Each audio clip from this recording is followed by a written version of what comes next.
Ariane, labyrinthe peint à même la peau et ce fil tendu d'une main à une autre que l'on croit tenir et qui s'est déjà défait.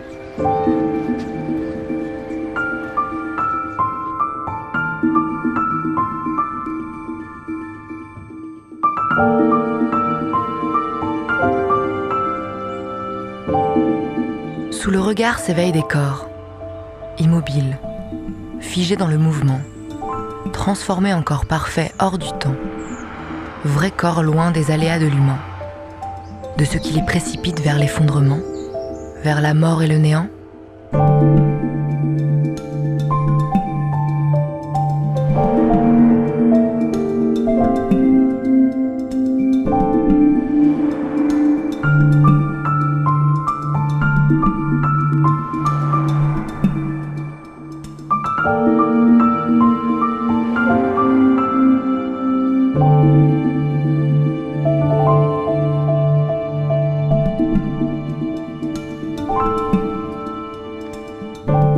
Le temps de l'œuvre, ce qui ne peut se comptabiliser, se compter.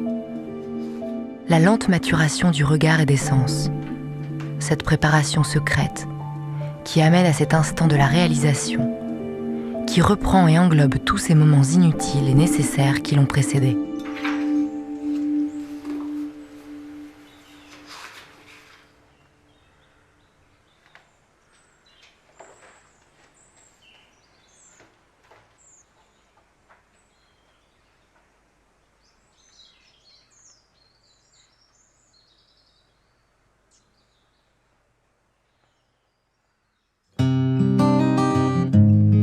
L'apparition, parfois, je crois que je vais l'attraper, et puis je la repère, et il faut recommencer.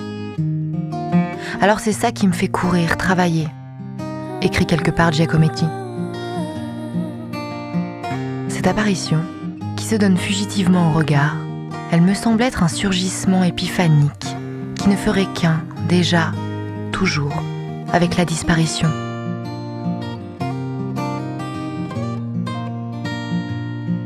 Je me sens souvent incapable de parler, la bouche clouée par ce qui me semble une évidence, la fragilité de ce qui nous touche et nous frappe tout à coup, et dont on ne peut rendre compte que par approximation flottante.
Face à ces blocs d'inanimés, décomposant et recomposant dans la passion du regard ces fragments saisis pour faire un autre corps, habités par cette tension, de ce qui les a fait naître, leur a donné une autre vie. L'inanimé va être réinvesti de vivant et d'âme. Il va être habité et peut-être nous faire éprouver violemment ce qu'il y a de sensuel ou d'érotique dans un corps reconstruit, un corps devenu œuvre d'art.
lorsqu'une âme est enfermée à l'intérieur, est-ce que ce geste enferme cette âme ou la libère ?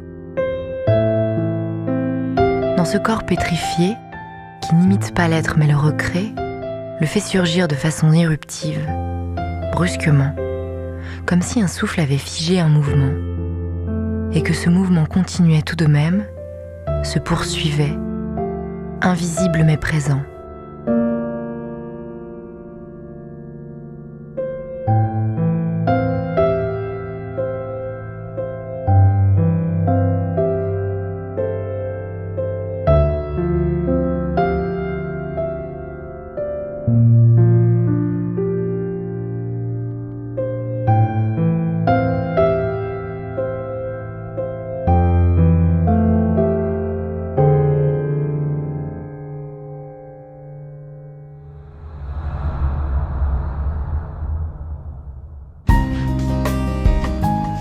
Comme un défi au temps, le moulage transforme la sculpture d'argile si fragile, d'une existence éphémère, en un objet tangible, durable.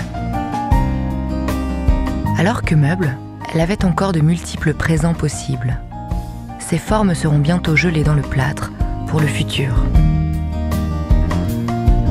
Dans le labyrinthe des rues, des corps offerts à la vue, des fragments de flammes qui donnent leur âme. Dans le labyrinthe des rues, des corps offerts à la vue, des parties de vie perdues déjà enfuies. Ils se donnent dans l'infini du temps, et l'on se demande pourquoi, et on se demande comment. Dans l'évidence, passionné,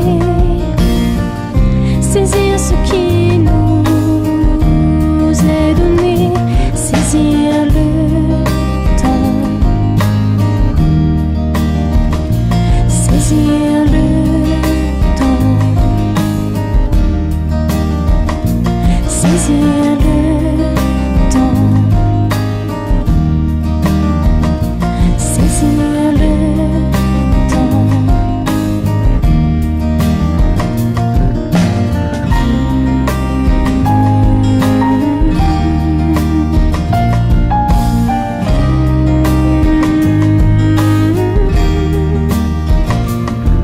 Dans le labyrinthe des rues, des corps offerts à la vue, des fragments de flammes qui donnent leur âme.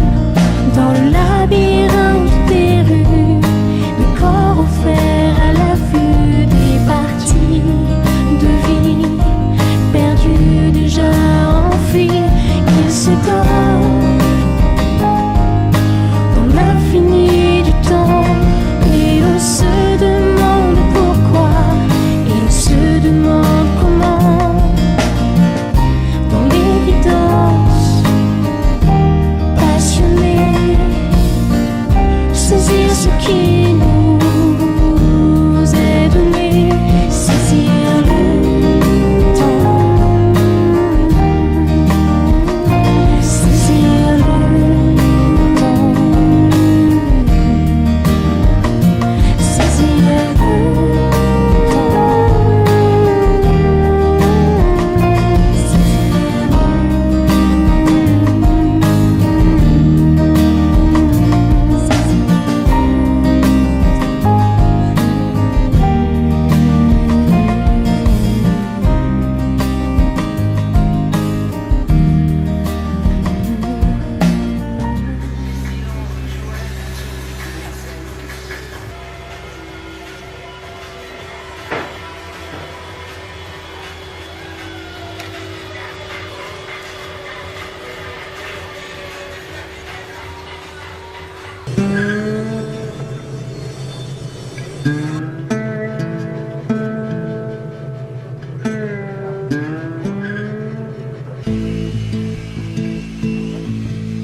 Icare, qui utilisa de la cire pour sceller ses ailes et s'évader du labyrinthe de Minos, s'approcha trop près du soleil.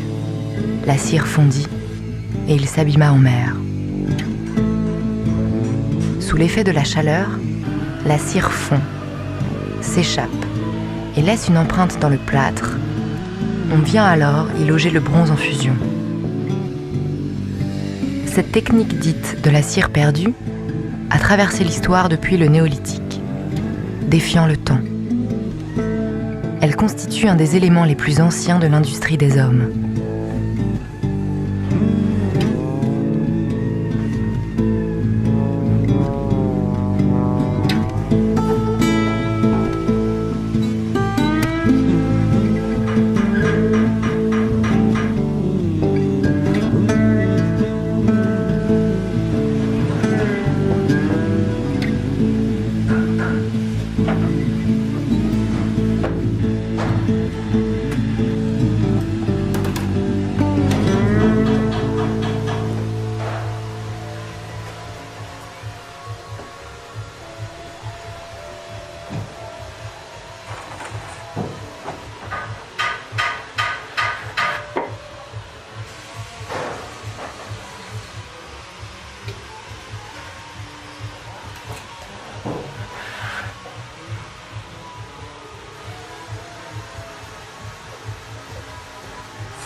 Le plâtre, si nécessaire à la sculpture, présente à l'imagination l'idée d'une matière susceptible de prendre rapidement toutes les formes, de figer le temps.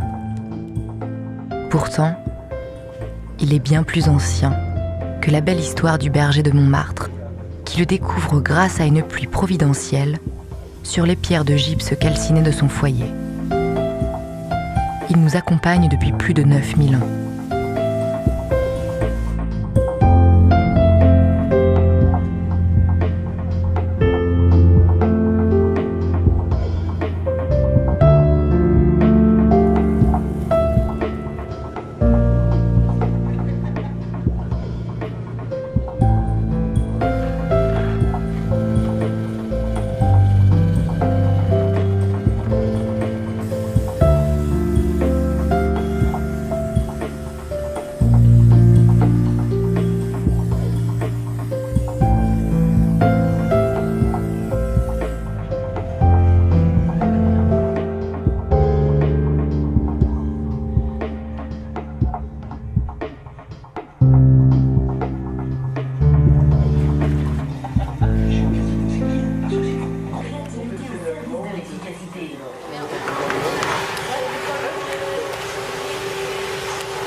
n'ai pas fini de payer.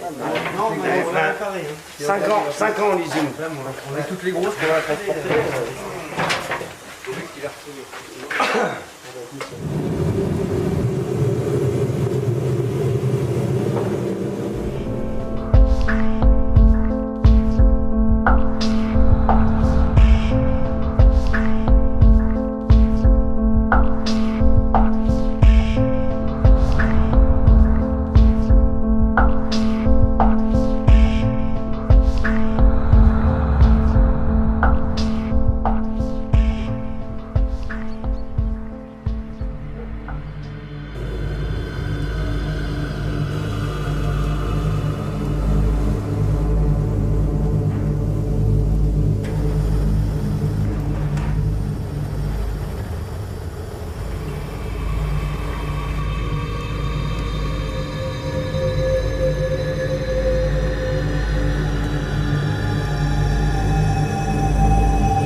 L'alliance du bronze et du feu commence plus de 2800 ans avant notre ère.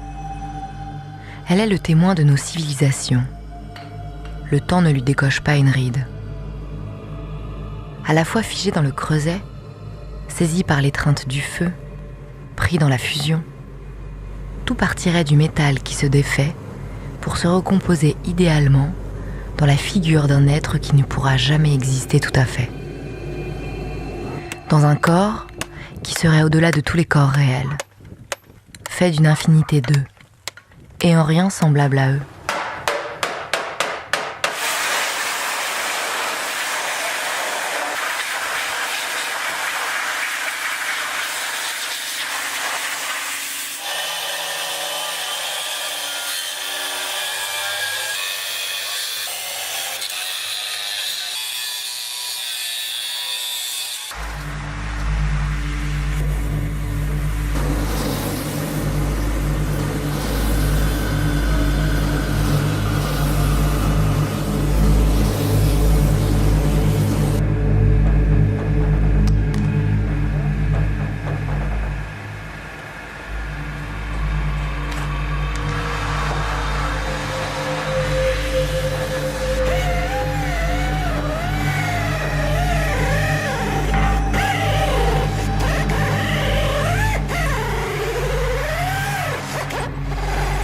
On le croyait là, et déjà il se dérobe.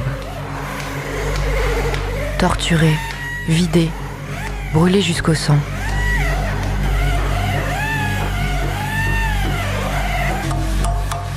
Cogné, secoué, percé, transpercé.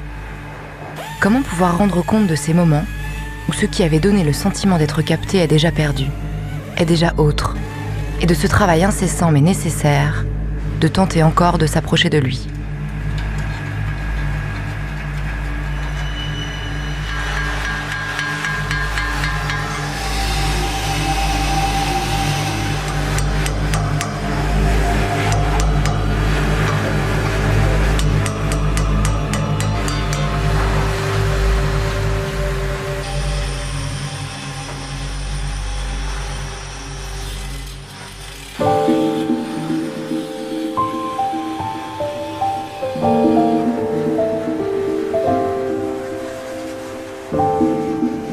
Le sable d'où naît le verre devient transparent comme le temps.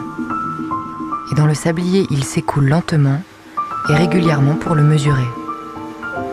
Sous son jet, chaque grain projeté, comme chaque particule du temps, fait jaillir l'éclat du bronze. Une renaissance, une autre tentative dans l'étonnement de ce qui surgit au regard.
journée écoulée sur le bronze, à la façon d'un peintre, lui donne sa douce couleur verte aux nuances franches. Le temps mûrit toute chose. Nous voulons jouer avec lui, le dépasser, le duper. Et en quelques successions d'instants, se substituant au temps, le patineur à l'aide de ses acides donne au métal son apparente teinte naturelle. L'art est-il une autre façon de maîtriser le temps ?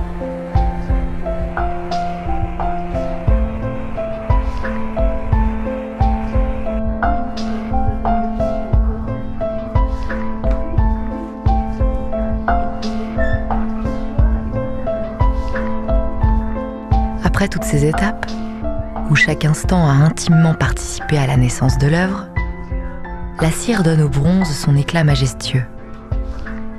On saisit le premier regard du sculpteur sur ce qu'il vient de créer. Je l'imagine ne sachant plus du tout de quoi il retourne. Quand il la regarde, et que dans cet instant elle lui est l'éternité, ce qui ne peut être touché, effleuré par le temps. Est-ce une victoire sur le temps ?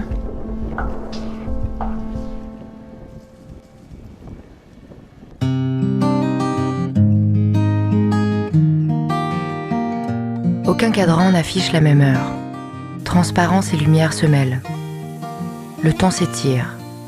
De la mythologie grecque, où Cronos s'enlaçait avec son épouse Ananké entraîne le monde céleste dans sa rotation éternelle, jusqu'au laser qui produit une lumière d'une grande pureté, spatialement et temporellement cohérente. Le temps nous a forgés, il nous a apporté son florilège de découvertes.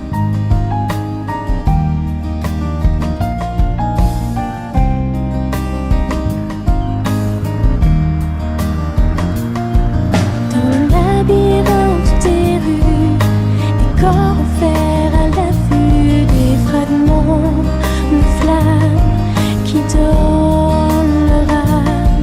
Dans le labyrinthe des rues, des corps offerts à la vue, des parties de vie perdues déjà enfuies, ils se donnent. Du temps de la création, difficile d'en parler. Souffle, âme. Comment appeler alors ce qui danse dans la forme, qui nous la donne à voir dans son évidente présence ? Lorsque l'objet n'est plus seulement un objet, et où celui qui a provoqué cela pourrait s'arrêter, disparaître, se confondre dans sa création. En un instant, on s'imagine alors le sculpteur, ne sachant plus ce qu'il en est, malgré lui pris dans son œuvre, où il y a un peu de son âme, où il y a un peu de son souffle, un peu de son être resté enfermé là.